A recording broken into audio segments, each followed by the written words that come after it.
আছে দিয়ে আর এটাকে আপনি একবার খালি এরকম করে নেবেন, কারণ নিচে ধরে যায়। এটাকে আমি ডাল দিয়েছি এর মধ্যে, তার জন্য আমাকে অনেকক্ষণ রান্না স্টাইল করতে আপনার স্বাগত। আমি এখানে আজ তেহেরি বানাবো, তেহেরির জন্য সন্ধ্যে রাখার জন্য। আর এখানে আমি তেল গরম করতে দিয়েছি। এখানে আমি নিয়েছি আদা পেস্ট, হলুদ, কাশ্মীরি লঙ্কা, জিরে, ধনে। আর এখানে আমি নিয়েছি বন্ধুরা দারচিনি, এলাইচি, লং, যেটা আমি তেলের মধ্যে দিয়ে দিচ্ছি। তেজপাতা তেলের মধ্যে দিয়ে দিলাম, দিয়ে আমি এটা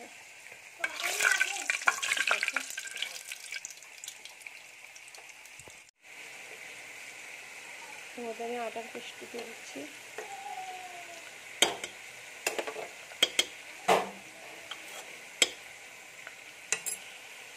হলুদ, লঙ্কা সব আমি এর মধ্যে দিয়ে দেবো।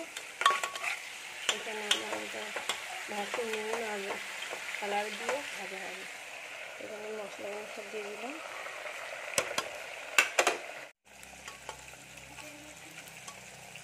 মাংসটা বুঝতে পারছিলাম ভাতের সাথে আবার আলু দিয়ে হবে। জল দিয়ে দেবো, জল দিয়ে তাকে ফুটিয়ে নিয়ে দেবো। এর মধ্যে আমি গরম মশলা দিয়ে দিলাম বেশি করে। আর আমার কাছে আছে বিরিয়ানি মশলা, বিরিয়ানি মশলা দিয়ে দিলাম। খুব সুন্দর টেস্টটা হবে এটা দিলে।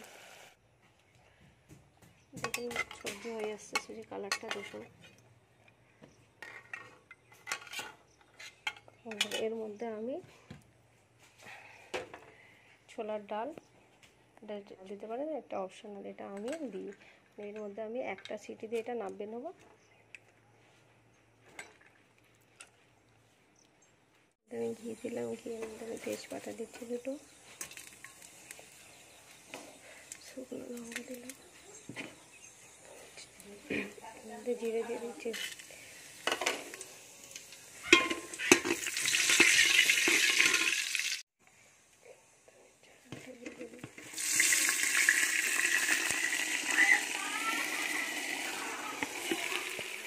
দিলাম ভাজা হয়ে গেছে। এর মধ্যে মাংস রান্নাটা ঢেলে দেবো।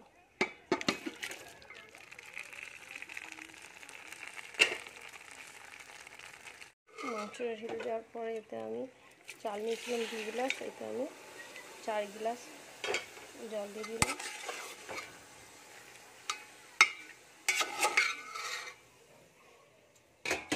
গরম জল করে রেখে দিয়েছিলাম।